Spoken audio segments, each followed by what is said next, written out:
I want to introduce props to you. If you are new to any type of physical activity, but the one we're talking about today is yoga, specifically asana practice, which is the practice of doing and performing yoga through all the postures that we know. You're going to want to use props, most likely. Sometimes you might not need them, but sometimes they come in handy. And this may be maybe something that's provided to you if you're going to a studio or to a class, or there's things that you might want to purchase for yourself if you're doing them at home, or you may even already own something that can perform that task.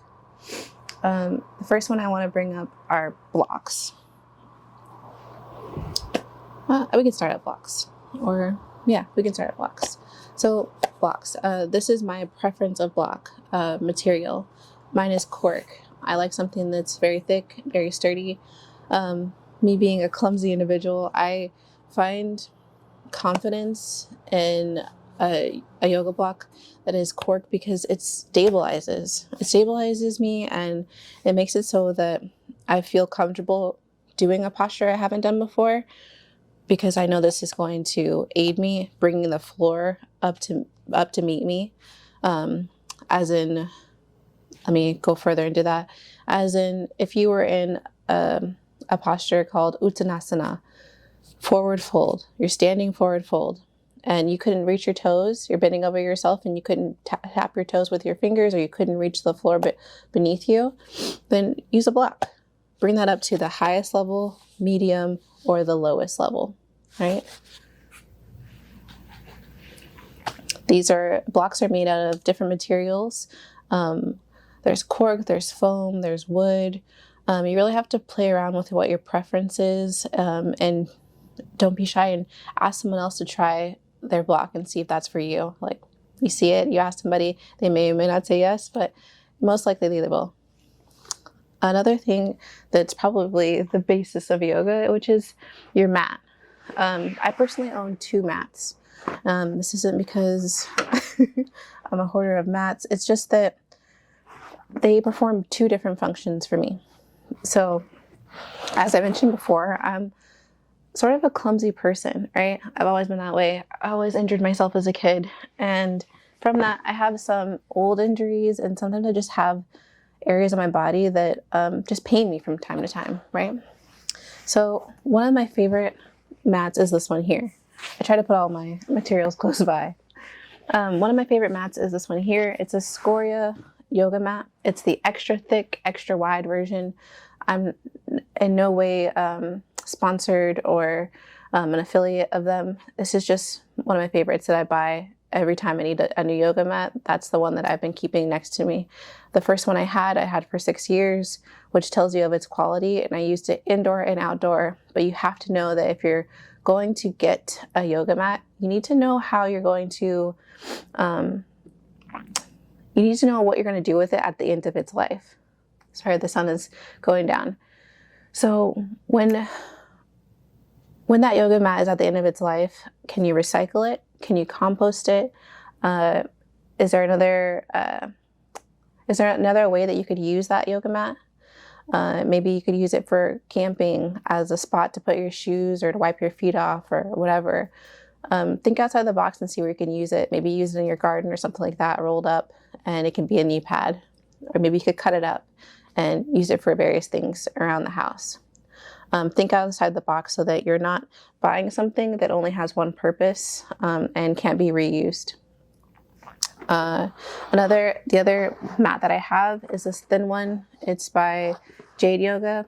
This is not my favorite, but the reason that I purchased this is for something in particular, which is I like to go on hikes and camping trips.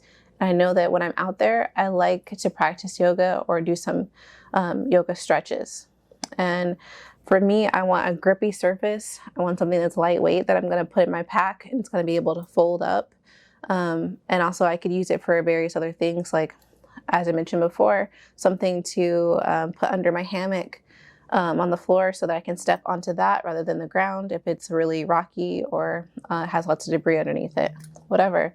But that one has a particular function for me in my life, and that's why I have 2. So I want to go over some materials that you might see out there and try to figure out what's for you. Bottom line, you want something that's going to be grippy. That's what your yoga mat is for. But even if you don't have the means to purchase a yoga mat, you can always do yoga on your kitchen floor, outside, at a basketball court.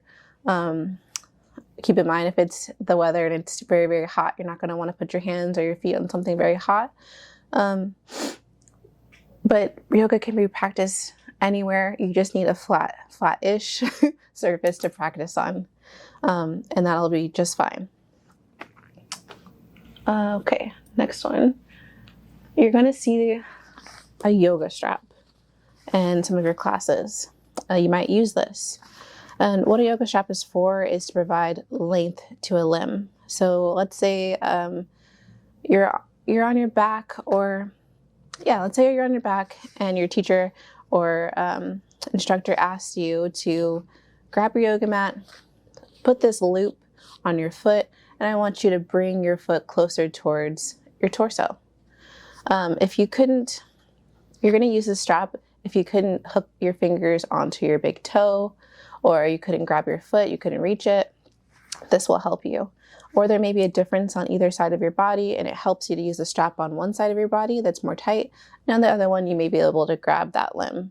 But this is to bring length to your body.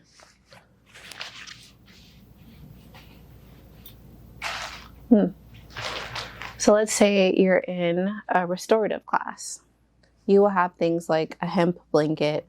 In particular, I don't know why, but they are mostly hemp or cotton, some thin type of heavyweight material of a blanket. And this is used in a lot of restorative practices to make a nice cushiony, soft spot where you can practice yoga and basically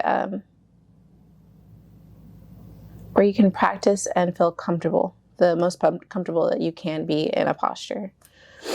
Or you can use them as something to help you in a pose like low lunge, anjaneyasana. If you're going to use a blanket in that posture, you're going to put it under your knee, right? I have crunchy knees, right? It sounds like popcorn chips when I'm going up the stairs sometimes, and I need to protect those joints and ligaments and tendons.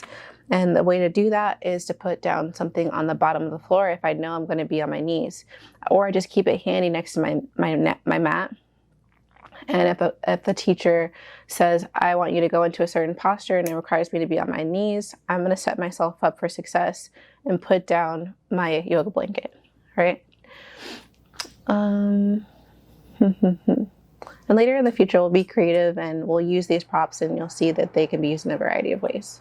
What I want to also say is yoga isn't the end-all be-all to health, or good health, I should say.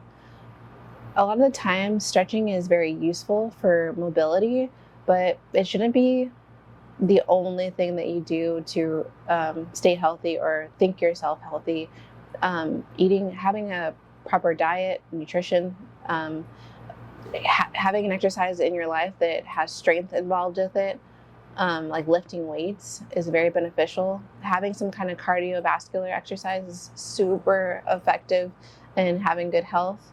And having something that also works out your mind, right? Having a meditation practice, having a breathing exercises that you do is very helpful with your health, right? And understand that some of what we understand as like good health is also how we handle our stress in life. And if yoga is not that thing that helps you with stress, but it helps you gain more mobility, then do that thing. But I encourage you to, as a yoga teacher or whatever, I still encourage you to find any type of exercise that makes you feel good about yourself. You feel good while you're doing it. You feel challenged. And ultimately, you can come back to it. It's not something that you do once a week that blows you out for the rest of the week, like makes it so that you can't do anything else because you did that one thing. If that's how you feel, maybe do something else where you can continue to be active every day and work it into your lifestyle. It's just a suggestion. It's not something that you must do, but whatever makes you happy, do that thing.